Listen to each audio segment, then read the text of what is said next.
بسم اللہ الرحمن الرحیم۔ آج بڑی ہی مزیدار پولیٹیکل ڈیولپمنٹس ہوئی ہیں، میں ان کے اوپر بات کرنا چاہ رہا ہوں۔ عمران خان نیازی جو ماضی میں اپنے تمام سیاسی مخالفین کو، سیاسی جماعتوں کے سربراہوں کو چور کہتا تھا، ڈاکو کہتا تھا اور غدار وطن کے القابات سے نوازتا تھا، اور یہی کام اس کے فالوور کرتے تھے کہ پاکستان میں جو بھی کوئی سیاسی آدمی عمران خان کے ساتھ اتفاق کرتا تھا وہ محب وطن گردانا جاتا تھا، اس کے علاوہ تمام لوگ چور، ڈاکو اور غدار وطن تھے۔ آج بہت بڑی پولیٹیکل ڈیولپمنٹ ہوئی ہے۔ عمران خان نے اپنے ماضی کی طرح، ماضی میں کیے گئے جس طرح اس نے تمام باتوں سے، داموں سے کیے گئے کاموں کے اوپر اس نے یو ٹرن لیا اور تھوک کر چاٹا، آج بھی اس نے وہی کام کیا۔ مولانا فضل الرحمان جس کے متعلق عمران خان انتہائی تضحیک امیز گفتگو کیا کرتا تھا اور طرح طرح کے الٹے سیدھے ناموں سے ان کو پکارتا تھا، تب بھی لوگ جو پاکستان میں پڑھے لکھے لوگ ہیں وہ اس کو کہتے تھے کہ آپ مولانا فضل الرحمان کے ساتھ آپ کا اگر سیاسی اختلاف ہے تو آپ اس کو رکھیں، لیکن کم از کم آپ ان کے ساتھ گفتگو جو ہے سلیقے سے کریں، اور کسی بھی جو شخص جس نے سنت رسول رکھی ہو اس کو اس طرح کے الٹے القابات سے نہ نوازے۔ لیکن عمران خان تب بات نہیں سنتا تھا۔ آج جب اس کو اپنی حکومت بنانے کے لیے مدد کی ضرورت پڑی تو اسی فضل الرحمان کے گھر مدد کے لیے اپنے وفد کو بھیجا اور اس کے آگے جا کر جھولی پھیلائی کہ ہمیں پاکستان میں حکومت بنانے کے لیے آپ کی مدد درکار ہے۔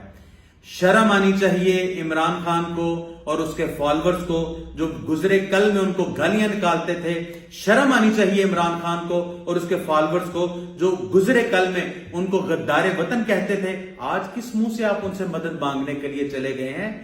کم از کم انسان کو اپنے طور طریقوں کو اس طریقے سے رکھنا چاہیے، سیاست کو سیاست کی طرح کرنا چاہیے، سیاست کے اندر انتقام نہیں ہونا چاہیے۔ یہ جو انتقام کا وتیرہ ہے اسی نے اس ملک کا بیڑا غرق کیا ہے۔ عمران خان کو اگر ماضی میں شرم نہیں آئی تو اب بھی اس کو شرم کرنی چاہیے اور مستقبل میں اپنے طریقے کو درست کرنا چاہیے، اور اپنے فالورز کو بھی اس کو تلقین کرنی چاہیے کہ اپنے سیاسی مخالفین کو غدار وطن نہ سمجھیں۔ وہ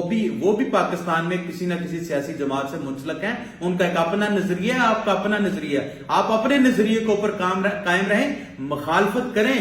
لیکن یہ جو انتقام والا کام ہے یہ کام نہ کریں۔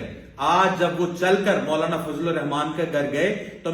میں امید کرتا ہوں کہ ان کو وہ اپنی پرانی باتیں ضرور یاد آئی ہوں گی جو مولانا فضل الرحمان کے متعلق کرتے رہے۔ آج ایک اور ڈیولپمنٹ ہوئی ہے، میں اس کے اوپر بھی بات کرنا چاہوں گا کہ آج عمران خان نے جب اسد قیصر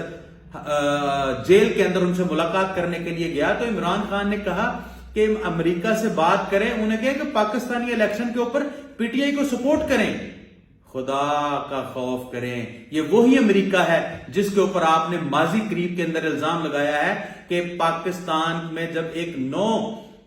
کانفیڈنس موشن موو ہوئی تھی تو اس وقت عمران خان نے یہ الزام لگایا تھا کہ امریکہ نے سازش کر کے پاکستان میں جو سیاسی جماعتیں ہیں ان کو آن بورڈ کر کے میری حکومت کو ختم کیا تھا، وہ سائفر کا ڈرامہ رچایا تھا۔ وہ اس وقت کہتا تھا ایبسلوٹلی ناٹ، اب ایبسلوٹلی ناٹ سے ایبسلوٹلی یس والا سفر جو ہے وہ شروع ہو گیا ہے۔ اب امریکہ سے بھی آج انہوں نے مدد مانگی ہے کہ پاکستان میں جو الیکشن ہوا ہے اس کے اوپر پی ٹی آئی کو سپورٹ کریں اور اس الیکشن کے متعلق جو ہے وہ امریکہ کوئی نہ کوئی سٹینڈ لے۔